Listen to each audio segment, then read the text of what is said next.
이 세상을 살아가는 동안에 나의 힘을 의지할 수 없으니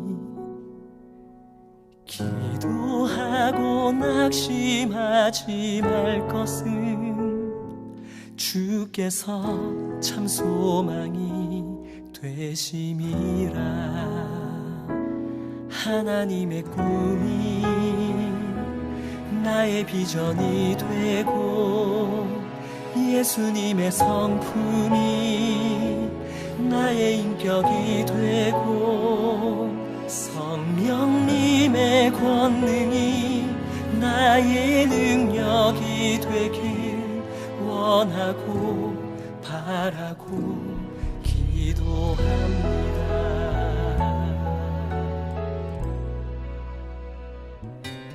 할렐루야. 성도 여러분, 7월 15일 수요일 아침 묵상의 시간입니다. 오늘도 행복하고 복된 하루가 되시기를 기도합니다. 오늘은 데살로니가전서 4장 1절로 2절을 본문으로 종말 신앙이 필요한 이유라는 제목으로 은혜의 말씀을 함께 나누고자 합니다. 먼저 제가 데살로니가전서 4장 1절과 2절을 봉독해 드리도록 하겠습니다. 정말로 형제들아, 우리가 주 예수 안에서 너희에게 구하고 권면하노니 너희가 마땅히 어떻게 행하며 하나님께 기쁘시게 할 것을 우리에게 받았으니 곧 너희 행하는 바라 더욱 많이 힘쓰라. 우리가 주 예수로 말미암아 너희에게 무슨 명령으로 준 것을 너희가 아느니라. 아멘. 미국의 기독교는 심각한 위기를 맞고 있습니다. 미국의 백인 기독교 및 가톨릭 인구는 세대가 젊어질수록 감소하고 있는 추세이며 비종교인의 비율은 오히려 높아지고 있습니다. 65세 이상의 노년층 인구의 3분의 2는 백인 기독교 전통에 속하는 것으로 나타난 반면에 오히려 29세 이하의 청년층은 4분의 1에 해당하는 인구만이 백인 기독교 전통에 속하는 것으로 나타나고 있습니다. 청년층과 노년층의 비종교인 인구 비율에서는 노년층에 비해 청년층이 3배 이상이나 많은 비종교인 비율이 나타나고 있습니다. 다시 말해서 세대가 젊어질수록 일반 종교뿐만 아니라 특별히 기독교 전통의 영향력이 급격히 감소하고 있다는 것입니다. 지난 40여 년 동안 미국의 복음주의 기독교는 TV 또는 미디어를 이용한 대대적인 전도를 통하여 지극히 개인주의적이고 물질적인 복음만을 외쳐왔기에 사회적인 영향력을 잃게 되었다고 일각에서는 주장하고 있습니다. 여러분이 살아온 세상과 우리의 자녀들이 살아가는 세상은 어쩌면 완전히 다른 세상처럼 느껴집니다. 예를 들어서 남자와 여자에 대한 인식이 그것입니다.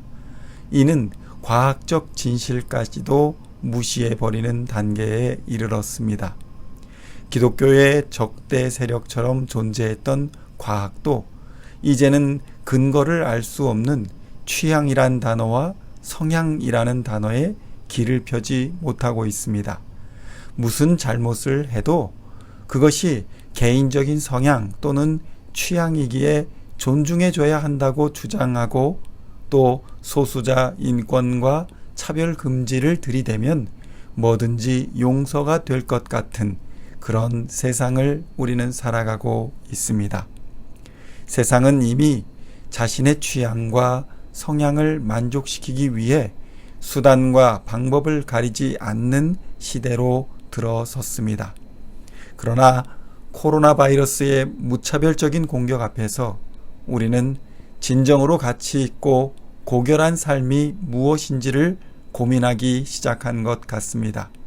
더 많은 돈을 벌고 더 많은 혜택을 누리고 더 많은 권리를 누리는 것이 목적이었던 사람들에게 치명적인 질병을 마주한 사람들, 그 사람들의 생명만큼 소중한 것이 무엇이 있겠느냐고 오늘날 바이러스가 우리에게 묻고 있는 것처럼 보이는 것입니다. 특별히 미국과 같은 잘 사는 나라에서 쾌락을 누리고 잘 먹고 잘 사는 인생들에게 오늘 당장 하나님이 우리를 불러가실 수도 있다는 경고의 메시지가 주어진 것입니다. 여러분이 이 땅에서 어떤 삶을 살고 계시는가와 상관없이 미국은 현재 가장 잘 사는 나라입니다. 누군가에게는 미국에서의 삶은 평생의 꿈이기도 합니다.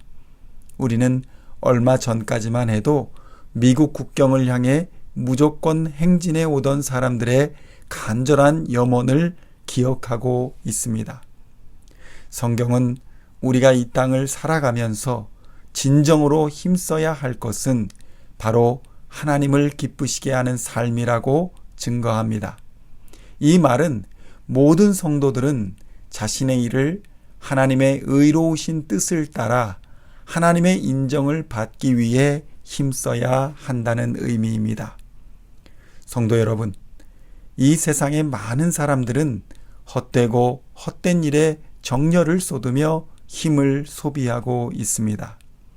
어떤 사람들은 육체의 정욕과 헛된 사상들에 빠져서 온통 정신을 그곳에 쏟고, 또 어떤 사람들은 썩어질 재물과 사라질 명예와 헛된 권력을 얻기 위해 온 힘을 다합니다. 그러나 그런 사라질 것들은 성도들이 온 힘을 다해 힘쓸 것이 아니라고 성경은 말합니다. 그렇다면 성도가 진정으로 힘써야 할 것은 무엇일까요?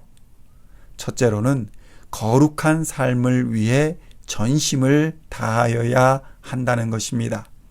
데살로니가전서 4장 3절은 이렇게 말씀합니다. 하나님의 뜻은 이것이니 너희의 거룩함이라. 아멘.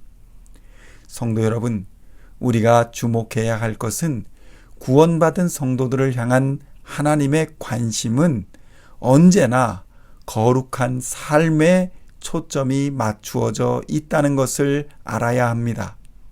왜냐하면 하나님이 거룩하신 분이기에 그의 자녀된 자들도 하나님을 닮아 거룩한 삶을 살아갈 때에 하나님께 영광을 돌릴 수 있기 때문입니다.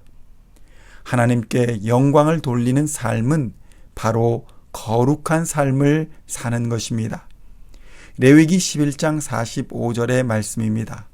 나는 너희의 하나님이 되려고 너희를 애굽 땅에서 인도하여 낸 여호와라. 내가 거룩하니 너희도 거룩할지어다. 아멘. 성도 여러분, 꼭 기억하십시오. 예수님께서 우리에게 바라시는 것은 세속에 물들지 않고 날마다 하나님의 거룩한 뜻을 따라 살아가는 것입니다. 둘째로는 형제 사랑에 힘써야 한다는 것입니다. 왜냐하면 사랑이라는 것은 성도들을 향한 하나님의 가장 큰 계명이기 때문입니다. 요한복음 15장 12절의 말씀입니다. 내 계명은 곧 내가 너희를 사랑한 것 같이 너희도 서로 사랑하라 하는 이것이니라. 아멘. 세상은 점점 사랑이 식어가고 서로를 향한 미움과 다툼, 증오가 깊어가고 있습니다. 이러한 시기에 우리는 우리를 살리기 위하여 아들을 십자가로 내어주신 하나님의 사랑과 인류를 위해 자신을 희생제물로 드린 그리스도 예수의 사랑을 열매로서 우리의 삶에서 드러낼 수 있어야 합니다. 성도 여러분, 이 땅의 모든 분쟁은 서로 거룩하지 않은 죄악된 마음을 품고 서로를 사랑하지 않기 때문입니다. 서로 미워하는 곳에는 분쟁과 파멸 그리고 저주가 있을 뿐입니다. 우리 그리스도인들은 어려울수록 형제 사랑에 더욱 힘써야 할 것입니다. 성도 여러분, 역사상 최악의 신앙의 위기를 맞이하면서 우리는 결단해야 합니다. 세상이 무엇이라 하든지 나는 주님의 군사가 되겠다라는 결단이 필요합니다. 이것이 오늘을 살아가는 우리의 본분입니다.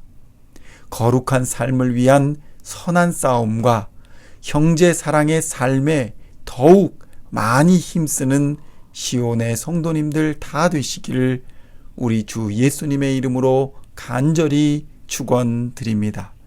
기도하시겠습니다.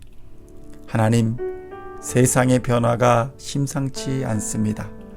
그러나 우리는 눈을 들어 변함없는 하나님의 사랑과 은혜를 구합니다. 이 땅에서의 삶은 잠시인 것을 기억하고 사라질 것에 집착하는 잘못을 저지르지 않게 옳은 길로 인도하여 주시옵소서. 거룩한 삶과 형제 사랑의 삶을 오늘도 실천함으로써 하나님을 영화롭게 하는 하루가 되게 하여 주시옵소서. 우리를 십자가에서 구원하신 예수님의 이름으로 기도하옵나이다. 아멘.